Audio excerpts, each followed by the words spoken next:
Welcome to the Breaking 90 podcast, where we talk about all things sustainable fat loss. We take people on 90-day journeys to creating fat loss forever.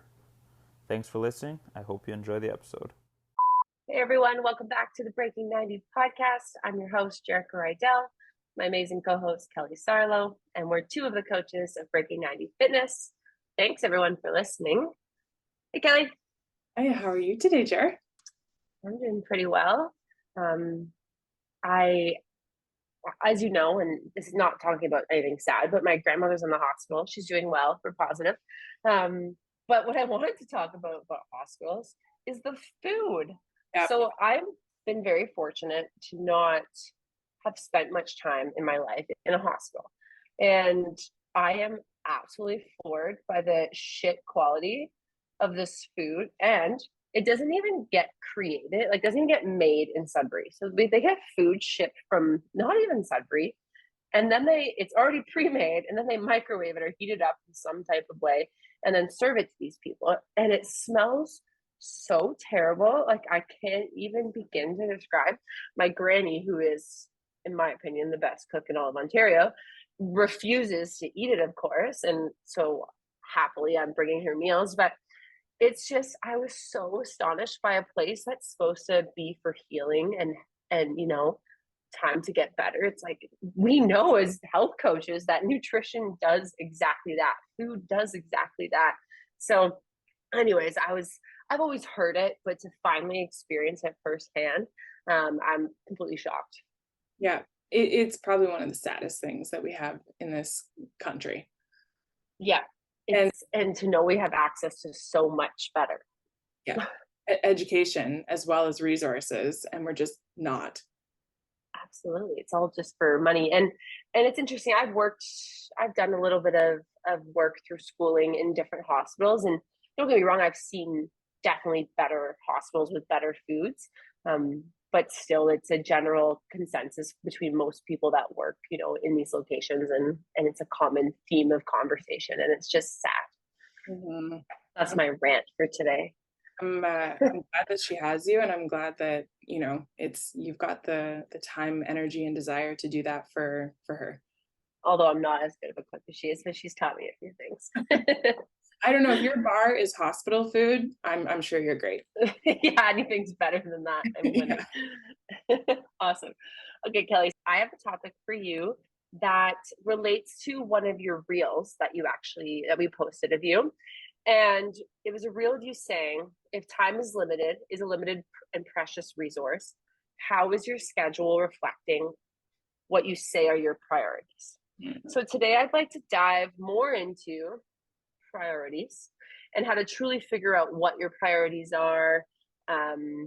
What's the difference between priorities and values, and kind of have this sort of conversation, because how often do we have our clients who are like, yeah, meal prep is definitely one of my top 3 priorities. And it's like, when was the last time you meal prepped? And it's like, well, I always just forget about it each week because it's just, I'm so busy, you know? So I just want to generate some conversation. I think it was an amazing reel, but I think it can have a little more meat and potatoes for our listeners.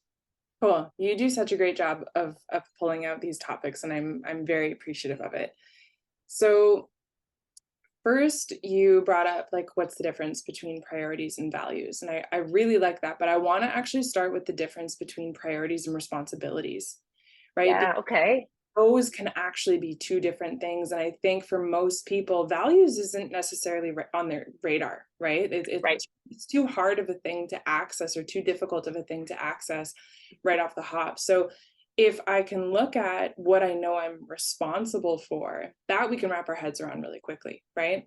And in fact, most of our schedules as adult human beings, it's full of responsibilities first. And they might not actually be the same thing as what we deem a priority, right? So if I am responsible or feel responsible for bringing meals to my grandmother in the hospital, okay, mm-hmm. then I might be carrying that out and doing it. And it might not actually be something that is a priority, but the responsibility holds so much weight that I'm doing it. And so I have made it a priority. Does that make sense? Yeah. It's going to get a little bit dicey, but just stay with me. Now, if you're saying to me, this is a relationship I value, this is something that truly matters to me, and I have the time, energy, and desire to do this thing, then it becomes a priority rather than a responsibility.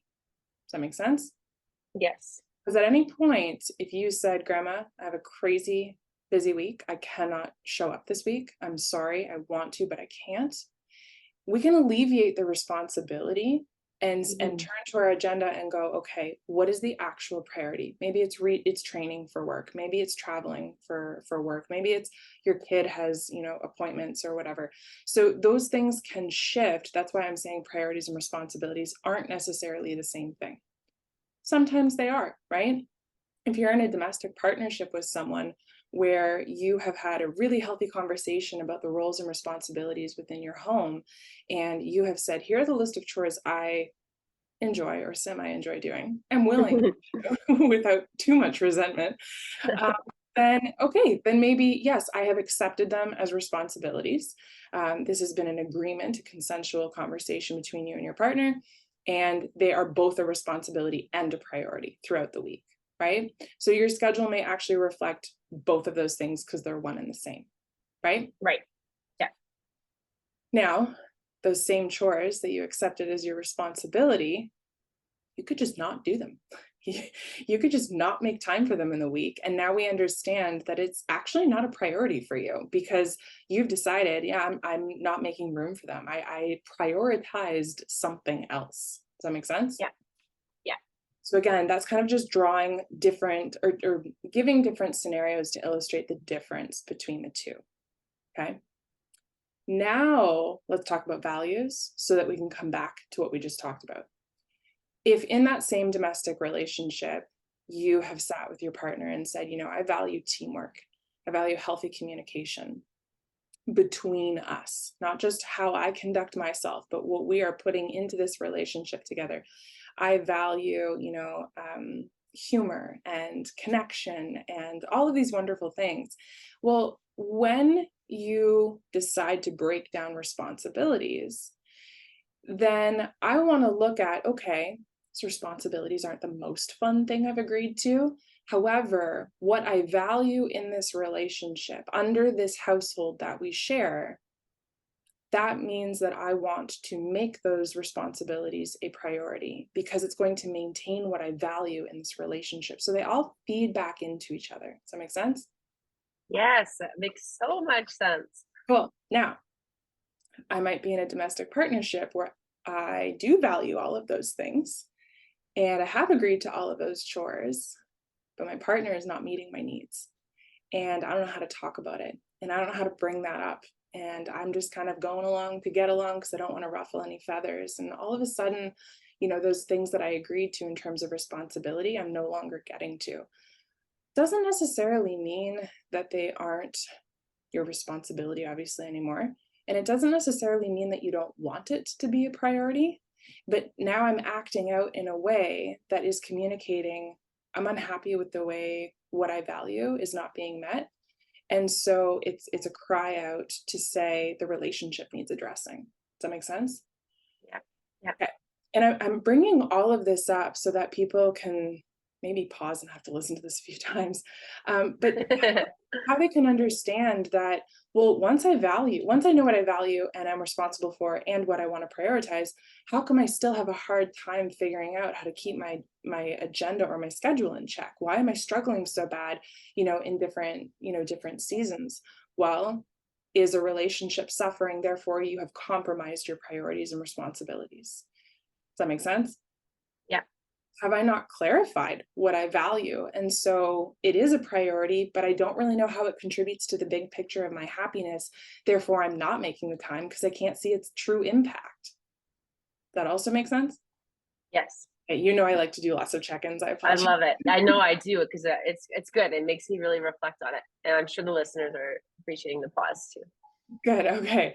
So, all that to say, I come back to a client like ourselves that we deal with, where they might say like, yeah, it's totally a priority for me to meal prep. And it's like, okay, well, hang on, before you like make that big commitment or that big claim that it's a priority to you, like what do you actually value in your health and fitness? Convenience. Well, fuck, meal prep might not be a priority then. Because if the act of meal prep is what you deem to be an inconvenience, then maybe we can take meal prep off the table and we need to outsource it, right? Versus if meal prep is something that you don't mind doing and it facilitates convenience for you, maybe that's why you're so great at sticking to it, because it gives you the kind of convenience that you want. Does that make sense? Yeah. Okay, so this is why there's no like one size fits all to say like, oh, well, I know this is important or I know this is healthy, therefore it must be a priority for me. No, if you value different things, which there's no right or wrong, right? It's just going to help you understand why you do or do not make it a priority. Sense for sure.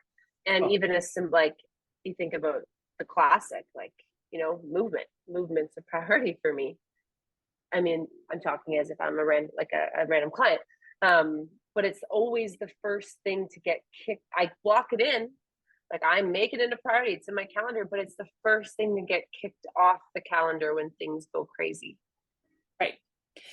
And what's neat, okay, so I like that you're sharing this example. I wonder, and you don't have to answer, I'm just going to pose this as a question so people can think for themselves.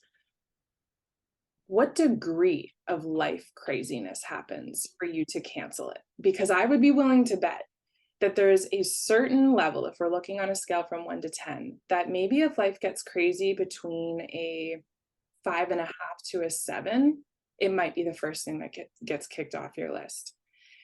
But if things tip over to a 7.5 to 10 and you actually feel like your mental health is in compromise, you get your ass straight back to the gym before you do anything else, because it gives you that emotional release, and it gives you that feeling of I am back in my body and I'm going to be okay, right? So some of us also experience that, where we can tolerate a little bit of itch or a certain amount of itch or discomfort where, yep, a priority does get compromised. And when it hits a certain tipping point where it's like, no, that's the thing that actually keeps me going, all of a sudden it's a non-negotiable, which I think is really interesting. And I hope that people are listening to this and understanding, again, there's no right or wrong. It just helps us have more self-awareness as to where we're at, right? So if you notice, Jerrika, like, oh yeah, I've been really compromising movement lately. I'm probably a 5 to 7, level stress right now. Where can I start to make changes? I know I'm not in crisis mode. I know I don't need to worry about myself just yet. Maybe I don't need to call my therapist just yet, right?